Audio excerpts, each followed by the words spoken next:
Hello students, this is Deepanshu और आप लोग देख रहे हैं कृष्णलता और ये है हमारी थर्ड क्लास फंडामेंटल राइट्स के ऊपर। जिन लोगों ने भी हमारा पार्ट 1 और पार्ट 2 नहीं देखा है, इससे पहले आप जाकर पार्ट 1 और पार्ट 2 देखें। तो इस पार्ट में हम लोग जो डिस्कस करने वाले हैं वो है राइट्स अगेंस्ट एक्सप्लॉइटेशन, जो कि है आर्टिकल 23 से 24। मतलब अगर आपके ऊपर कोई अगर आपको एक्सप्लॉइट करता है तो आप उसके खिलाफ कैसे आवाज उठा सकते हैं, ठीक है। उसके बाद हम आएंगे कि right to freedom of religion. आप किसी भी धर्म के हैं, किसी भी रिलीजन के हैं, आप अपना धर्म कैसे प्रैक्टिस कर सकते हैं, रिलीजन कैसे प्रैक्टिस करेंगे, ठीक। आपको कौन कौन से धर्मों को प्रैक्टिस करने की आजादी है, आप कैसे कैसे धर्म प्रैक्टिस कर सकते हैं, क्या क्या मानना है, क्या कौन सा धर्म आपको मानना है, आप वो धर्म माने, पूजा करनी है पूजा करें, नमाज पढ़नी है नमाज पढ़े, ठीक है, चादर चढ़ानी है चादर चढ़ाए, ठीक। उसके बाद आता है कल्चरल एंड एजुकेशनल राइट्स। अब कल्चरल एंड एजुकेशनल राइट्स में हम पढ़ेंगे कि कैसे हम अपने कल्चर को प्रिजर्व रखें और कैसे हम अपने एजुकेशन के राइट को क्या कर सकते हैं, सिक्योर कर सकते हैं। तो इससे पहले वाली वीडियोस में हमने जो टॉपिक्स कवर किए थे वो थे citizenship, right to freedom etcetera. तो आइए स्टार्ट करते हैं हमारा आज का पहला टॉपिक, जो कि क्या है, rights against exploitation, article 23, article 24 और एक स्पेशल आर्टिकल, आर्टिकल 23A। आइए स्टार्ट करते हैं, बंद कर दें।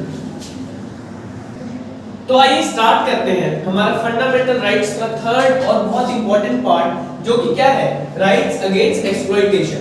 एक्सप्लॉइटेशन से क्या हम समझते हैं, जब कोई आपको एक्सप्लॉइट करे, कोई आपको क्या करे, दबाए, ठीक है, कोई आपको दबाए, उठने ना दे, उसको क्या कहते हैं, एक्सप्लॉइटेशन, ठीक है। तो आइए स्टार्ट करते हैं हम आर्टिकल 23, जो कि किसमें आता है, राइट्स अगेंस्ट एक्सप्लॉइटेशन में आता है। तो राइट्स अगेंस्ट एक्सप्लॉइटेशन आता है सबसे पहले किसमें, राइट्स टू इक्वालिटी आता है, देन राइट्स टू फ्रीडम आता है, देन क्या आता है, राइट अगेंस्ट एक्सप्लॉइटेशन। जब आपको कोई शोषित करे तो उसके लिए क्या वर्ड यूज होता है, एक्सप्लॉइटेशन, जैसे कि मैंने अभी आपको बताया। अब हम बढ़ते हैं आगे आर्टिकल 23 आता है। कौन सा आर्टिकल आता है, आर्टिकल 23। ये कहता है प्रोहिबिशन। प्रोहिबिशन का मतलब होता है रोकथाम, ठीक है। तो क्या है, prohibition of traffic in human beings. ये बहुत इंपॉर्टेंट वर्ड है, क्या है, prohibition of traffic in human beings and force labour. अब ट्रैफिक इन ह्यूमन बीइंग्स क्या है, कभी आपने सुना है, आपने बहुत जगह सुना होगा सेक्स रैकेट्स के बारे में। वो क्या करते हैं, फीमेल्स को पकड़कर क्या करते हैं, ट्रैफिकिंग का मतलब बेचते हैं, बाहर ले जाकर क्या करते हैं, बेचते हैं, स्टेट से दूसरी स्टेट में। जैसे आपने सुना होगा बहुत बार नेपाल की बहुत सारी फीमेल्स को पकड़कर यहाँ ले आया जाता है, बांग्लादेश की फीमेल्स को ले आया जाता है, इंडिया को इवन बांग्लादेश में ले जाया जाता है, बहुत सारे लोगों को, बच्चों को और फीमेल्स को पकड़कर। तो क्या कहता है ये, prohibition of traffic in human beings, कि जो ये ट्रैफिक है किसका, ह्यूमन बीइंग्स का, मतलब जो लोगों को पकड़कर ले जाया जाता है, इन सब में क्या होना चाहिए, प्रोहिबिशन होना चाहिए। उसके बाद क्या आता है, and force labour. And force labour, क्या फोर्स लेबर से क्या मतलब है, मतलब आप किसी को जबरदस्ती काम नहीं करवा सकते। अब इसका क्या मतलब है, अब आप बोलेंगे कि हमारे मम्मी पापा हम उसको जबरदस्ती बोलते हैं पढ़ देंगे, तो ये क्या हमसे फोर्स लेबर नहीं करा रहे, नहीं गधो, वो तुमसे फोर्स लेबर नहीं करा रहे, वो तुम्हारा फ्यूचर ब्राइट करना चाह रहे हैं, बस यही। तो क्या यहाँ पे फोर्स लेबर, जबरदस्ती किसी से काम नहीं करवा सकते। मतलब ये नहीं कि मैंने अपने बच्चे को जबरदस्ती बोला पढ़, मैं ये कर रहा हूँ कि अगर बाहर से कोई मेरे पास आया तो उसको जबरदस्ती मैंने पकड़ के रख दिया, नहीं भाई अब तो तू काम करेगा, ठीक। वो बोल रहा नहीं मालिक नहीं करना, पर हम क्या बोलेंगे, करेंगे। जैसे पहले के टाइम में इंडियन हिस्ट्री में क्या होता था, ऐसे जबरदस्ती पकड़ के रखे रहते, बंधुआ मजदूर, जैसे कि एग्जांपल क्या था, बंधुआ मजदूर, इसको कहते हैं बॉन्डेड बंधुआ, ठीक है। तो बंधुआ मजदूर भी ऐसे ही है, कभी कुछ पैसे लिए भाई, हम उसके चक्कर में पूरे जीवन भर काम कर रहे हैं। तो आप क्या बंधुआ मजदूरी किसी से नहीं करा सकते, ट्रैफिकिंग इन ह्यूमन बीइंग्स नहीं कर सकते, मतलब ह्यूमन बीइंग्स की ट्रैफिकिंग नहीं कर सकते।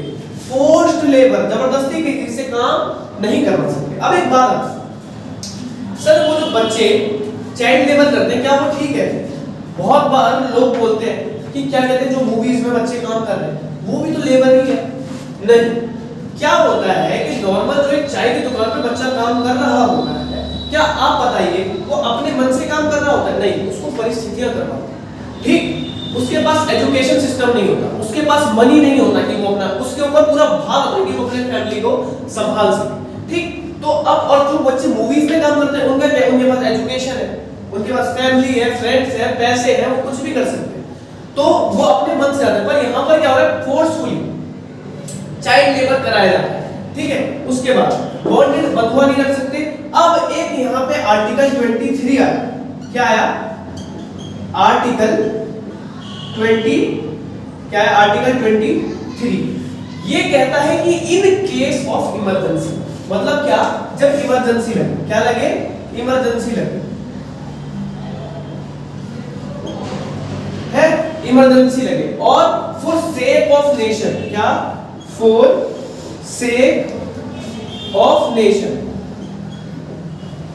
अब इसका क्या मतलब है? फॉर सेक ऑफ नेशन और इमरजेंसी के टाइम पे, मतलब आप क्या कहना चाह रहे हैं? आर्टिकल 23A से, सॉरी आर्टिकल 23A है, तो आर्टिकल 23A क्या कहता है? इमरजेंसी। और इसमें मतलब हम फोर्स लेबर करवा सकते हैं किस केस में? जब इमरजेंसी हो, क्या? इमरजेंसी लगी हो, या फॉर सेक ऑफ नेशन, राष्ट्र हित में कोई काम करवाया जाए। मान लीजिए भारत में इमरजेंसी लगी, इंडिया और चाइना के बॉर्डर पर क्या हो रहा है? फाइट चल रही है, इंडिया और चाइना के बॉर्डर पर फाइट चल रही है। अब भारत के जवान कहीं ना कहीं कम पड़ रहे हैं, वैसे तो नहीं पड़ेंगे, बहुत पावरफुल है, पर 1% के लिए अगर भारत के जवान कम पड़ रहे हैं तो क्या होगा? खुली भर्ती स्टार्ट करते हैं। और ये भी बोला जा सकता है, जैसे कि अभी यूक्रेन वाले विवाद में हम देखें तो उन्होंने मना कर दिया कि 20 साल से लेकर आई थिंक 50 इयर्स के लोग यूक्रेन छोड़कर बाहर नहीं जा सकते, मेल्स, ठीक है? तो अब क्या कर रहे हैं? वो फोर्स लेबर ही तो करवा रहे हैं। अब उसमें बहुत सारे लोगों का मन होगा, बहुत सारे लोगों का मन नहीं होगा, तो क्या है? फॉर सेक ऑफ नेशन, राष्ट्र हित के लिए कर रहे हैं, और एक तरह से इमरजेंसी लगी हुई है तो इसलिए कर रहे हैं। मतलब अगर इमरजेंसी लगी हो और क्या हो? राष्ट्र हित के लिए जरूरी हो, तो आपको क्या? फोर्स लेबर करना पड़ेगा। अगर देखो पाकिस्तान के साथ भी वॉर होती है और जरूरत पड़ती है तो भी गवर्नमेंट चाहे तो आप लोगों को बॉर्डर पर भेज सकती है। आइए, आई थिंक आप लोगों को ये आर्टिकल 23 और 23A समझ आया होगा। आइए बढ़ते हैं इसके नेक्स्ट आर्टिकल पे, जो है आर्टिकल 24। तो आइए स्टार्ट करते हैं हमारा आर्टिकल 24। तो अभी जैसे आर्टिकल 23A के टाइम में मैंने बताया था कि हम चिल्ड्रन का क्या जबरदस्ती फोर्स लेबर नहीं करवा सकते, बच्चों से बाल मजदूरी नहीं करवा सकते।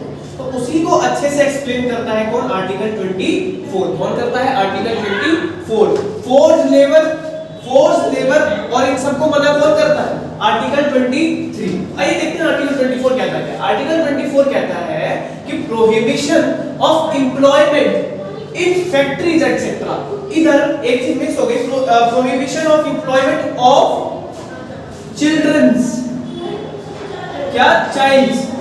Prohibition of employment of childs in factories etcetera, ठीक है? क्या? फैक्ट्रीज, और फैक्ट्रीज में आप क्या नहीं करवा सकते? बच्चों से मजदूरी नहीं करवा सकते। जैसे कि देखा जाए, कहा जाता है कि 14 साल से, मतलब 14 ईयर चाइल्ड जो भी होते हैं उनसे हम क्या लेबर नहीं करा सकते। कहां पे? फैक्ट्रीज वगैरह में, ठीक? फैक्ट्रीज वगैरह में उनसे लेबर नहीं करा सकते।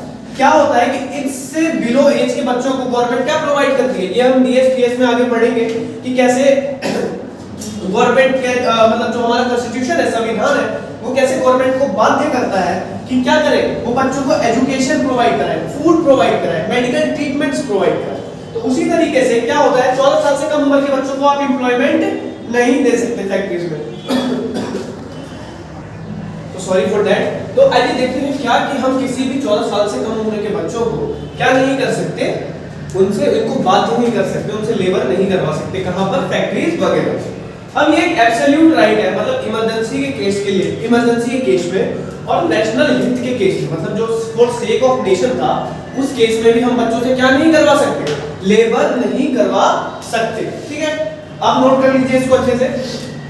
एक बार रिवीजन करते हैं क्या कि prohibition of employment of children in factories etcetera, हम बच्चों से काम नहीं करवा सकते।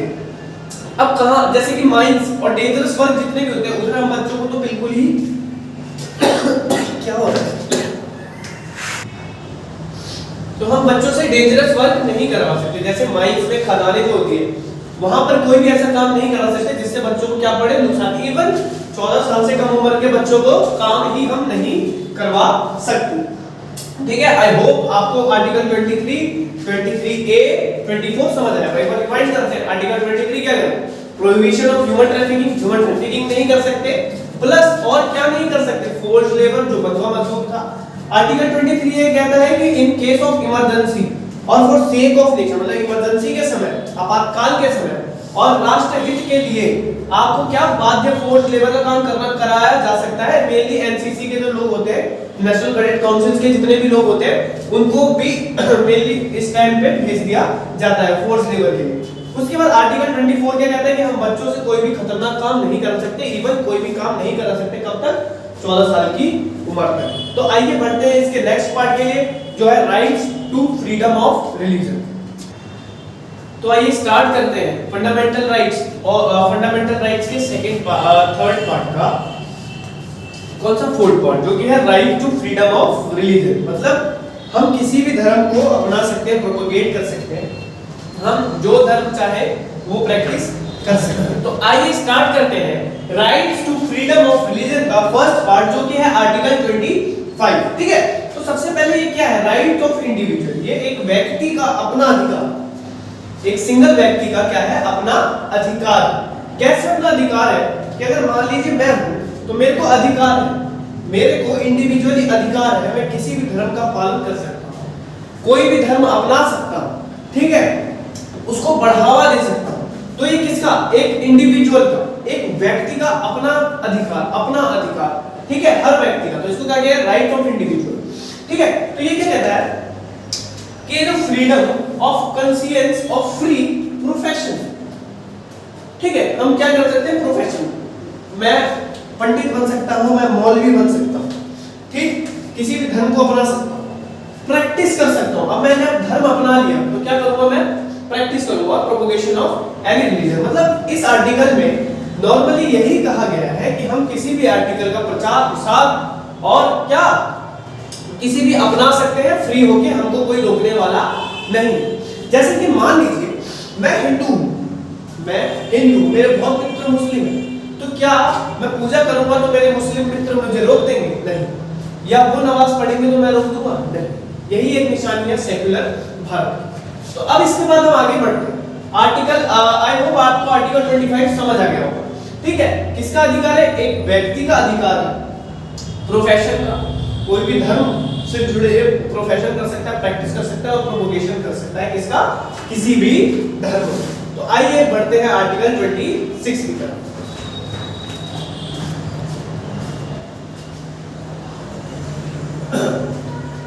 तो आइए दोस्तों स्टार्ट करते हैं अगला आर्टिकल जो कि है आर्टिकल 26। तो आर्टिकल 26 क्या कहता है, freedom to manage religious affairs. अब इसका मतलब क्या है, freedom to manage religious affairs मतलब रिलीजन से जुड़े जो भी कार्य होते हैं, ठीक है, मीटिंग्स होती है, एक तरह से हम कह सकते हैं कि मीटिंग्स में क्या करना, मैनेज करना रिलीजियस।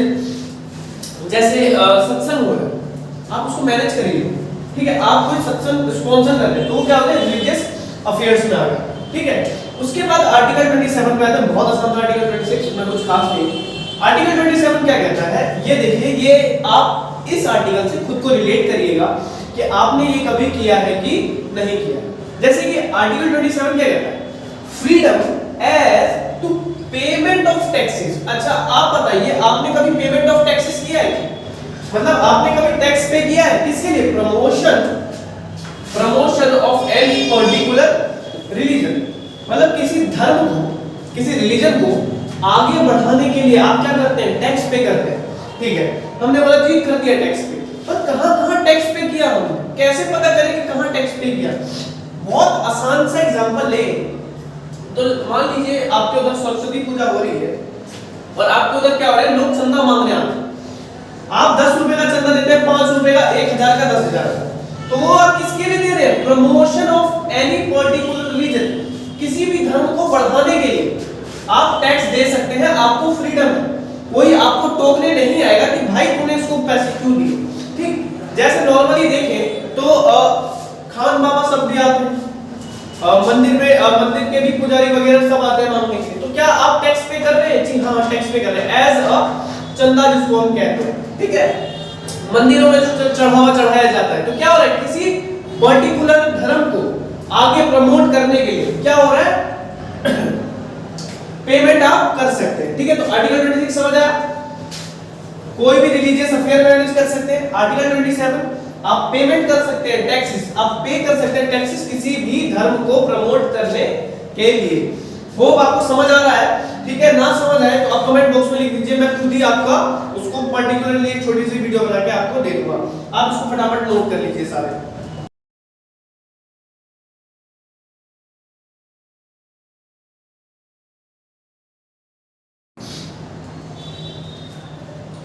सो आई थिंक आप लोगों ने नोट कर लिया है। आइए बढ़ते हैं इसके नेक्स्ट आर्टिकल जो कि है आर्टिकल 28। तो देखते हैं आर्टिकल 28 हमको क्या क्या कहता है। आइए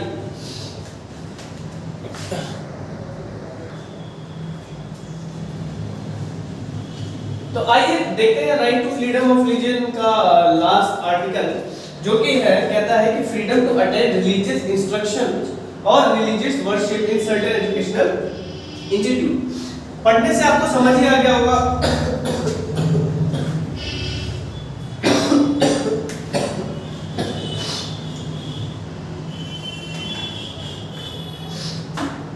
पढ़ने से आपको समझ ही आ गया होगा कि क्या सॉरी पढ़ने से आपको समझ ही आ गया होगा कि हम क्या बात करें कि आप रिलीजियस वर्शिप पूजा पाठ कहीं भी सर्टेन एजुकेशनल इंस्टीट्यूट्स में परफॉर्म कर सकते हैं। ठीक है, जैसे सर्टेन जैसे मदरसों में क्या पढ़ाया जाता है जो उनका कुरान होता है, वैसे सर्टेन जगह है ना, वैसे हिंदू साहित्य क्या साहित्य वैदिक स्कूल्स में, ठीक है, आप वो सब कर सकते हैं, वर्शिप पूजा पाठ कर सकते हैं कहां पे, किसी भी इंस्टीट्यूशन में।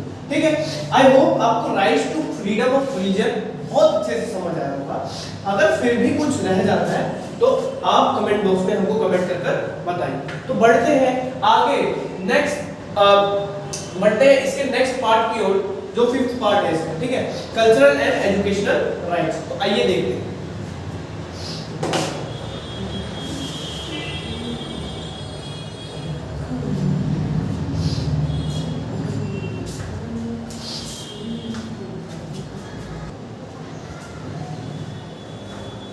आइए स्टूडेंट्स देखते हैं cultural and educational rights article 29 और 30।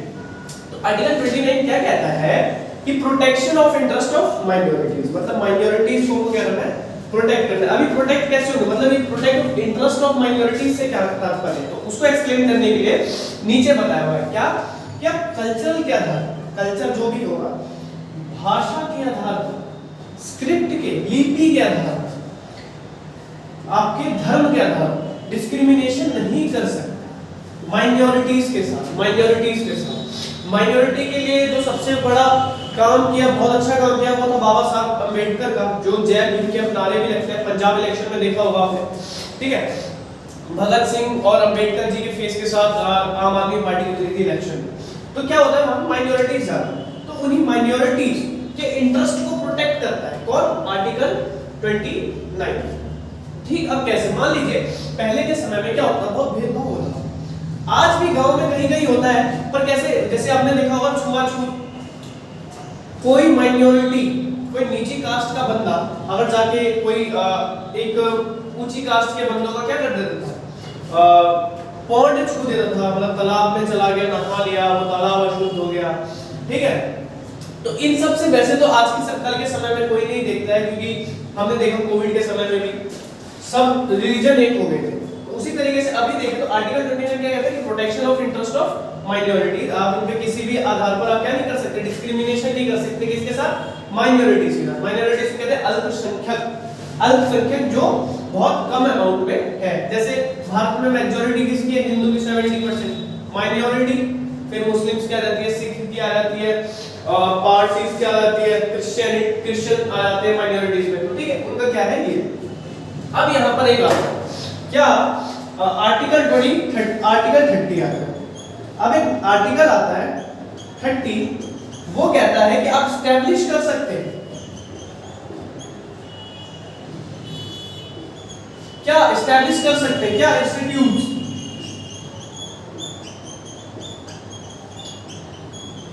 कैसे institutes, educational institutes,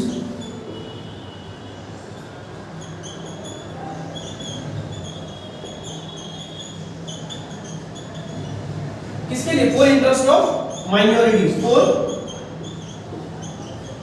interest of minorities. मतलब आप माइनॉरिटीज के लिए क्या कर सकते हैं, इंस्टीट्यूट्स में एस्टैब्लिश कर सकते हैं। जैसे कि अगर कहा जाए मदरसा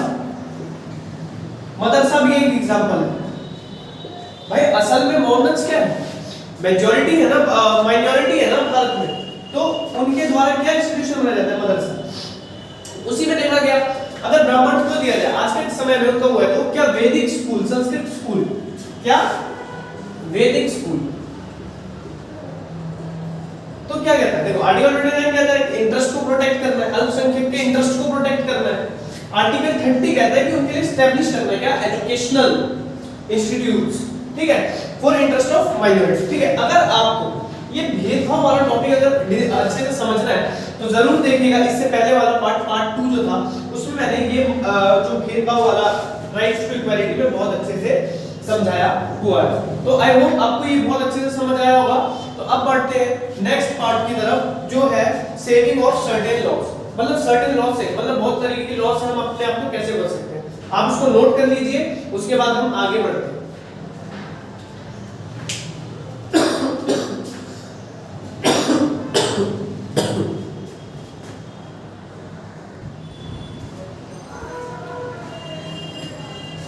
आइए स्टूडेंट्स देखते हैं सेविंग ऑफ सर्टेन लॉ, मतलब हम बहुत सारे लॉ से कैसे अपने आप को बचा सकते हैं। तो उसमें सबसे पहले आता है आर्टिकल 31, आई एम सॉरी आता था आपको ये आर्टिकल इसके बारे में आपको 19 में भी मिलेगा, आर्टिकल 19 में भी मिलेगा राइट टू प्रॉपर्टी, और यहाँ पर इसका पूरा एक आर्टिकल था, ठीक है। तो अब ये क्या है, आर्टिकल 31 असल में था क्या और इसको रिपील्ड हो गया। तो सबसे पहले ये देख लेते हैं रिपील्ड का मतलब हट गया।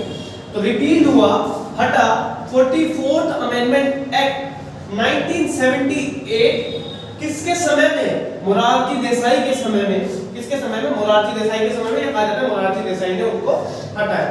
और क्या था ये, राइट टू प्रॉपर्टी। अच्छा अब ये बात है कि राइट टू प्रॉपर्टी हटा तो दिया, राइट टू प्रॉपर्टी आपने हटा दिया, पर ये गया कहां, राइट टू प्रॉपर्टी चला गया आर्टिकल 300 ए में या 300 काम, ठीक है। अभी समझते हैं ये ऐसा क्यों हुआ। देखिए आर्टिकल 31 कहता था राइट टू प्रॉपर्टी। मान लीजिए कल को भारत सरकार एक रोड बना रही, ठीक, भारत सरकार एक रोड बना रही, ये भारत सरकार की रोड ऐसे जा रही है, इस रोड के बीच में क्या है, एक घर पड़ा है। अब ये घर वाला बोल रहा है कि नहीं भाई मैं अपनी जमीन नहीं दूंगा, ठीक है, मैं क्या करूंगा, अपनी जमीन नहीं दूंगा। अब तो ये गवर्नमेंट, अब बताइए क्या गवर्नमेंट ऐसे करके रोड ले जाएगी, नहीं ले जाएगी। ऐसी प्रॉब्लम्स को देखते हुए क्या किया गया, राइट टू प्रॉपर्टी को हटा दिया गया। अब इसको इतना दूर इसलिए रखा कि इसको फंडामेंटल राइट से बहुत ज्यादा दूर कर देना था। मतलब फंडामेंटल राइट रहता तो आप आवाज उठा सकते थे इसके खिलाफ, राइट टू प्रॉपर्टी के खिलाफ आप आवाज उठा सकते थे, पर राइट टू प्रॉपर्टी अब आपकी प्रॉपर्टी नहीं है, लोग समझते ही नहीं है इस बात को।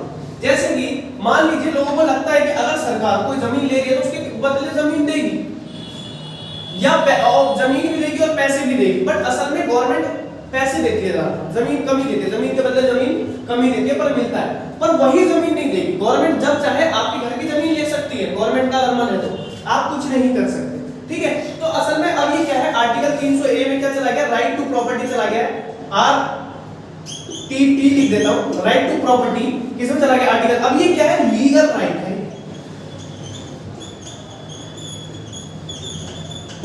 कोई और छीन नहीं सकता आपसे, आपका पड़ोसी आपसे ये राइट नहीं छीन सकता, पर सरकार आपसे ये राइट छीन सकती है। मतलब सरकार ने अभी आपको राइट दिया ही नहीं है, पहले धक्का बटा 44 अमेंडमेंट एक्ट 1978 के बाद ये हट गया लीगल राइट, ठीक है। तो मतलब क्या प्रॉब्लम हो रही थी गवर्नमेंट को, ये था कि लोगों के घर के बीच से अगर कोई इंफ्रास्ट्रक्चर डेवलप करना है तो क्या होगा, मान लीजिए अभी दिल्ली मेट्रो बन रही थी, आप देखा होगा कि दिल्ली मेट्रो के डेवलपमेंट के टाइम में कितने लोगों के घर डूबे, जहां जहां से मेट्रो गई वहां पे बहुत ज्यादा डैमेज हुआ घरों पर, उसके बदले कंसेशन दिया गया, ठीक है।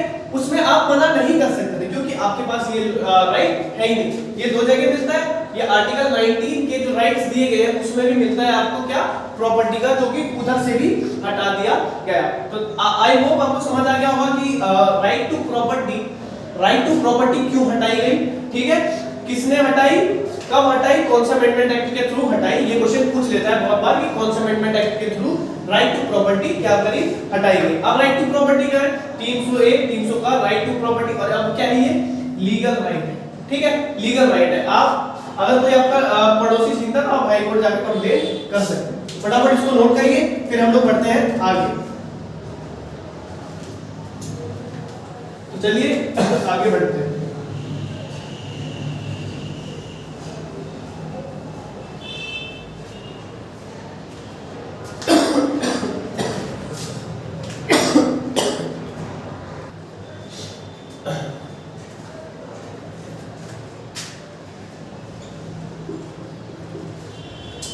चलिए देखते हैं आर्टिकल 31 का सी। इसका ए और बी भी है, वो उतना इंपॉर्टेंट नहीं है, इवन इंपॉर्टेंट तो ये भी नहीं है, पर फिर भी एक बार एक झलक देख लेते हैं। इसका डी भी है जो रिपीट हो चुका है। तो मेनली यही है कि ये कहता है कि saving of law giving effect to certain DSPs. अच्छा डीएसपीएस क्या है? अभी हम नेक्स्ट क्लास में, अब इस क्लास से नेक्स्ट क्लास में, इस नेक्स्ट क्लास में हम पढ़ेंगे कि राइट्स ऑफ कॉन्स्टिट्यूशनल रेमेडीज। उसके बाद क्या पढ़ेंगे हम?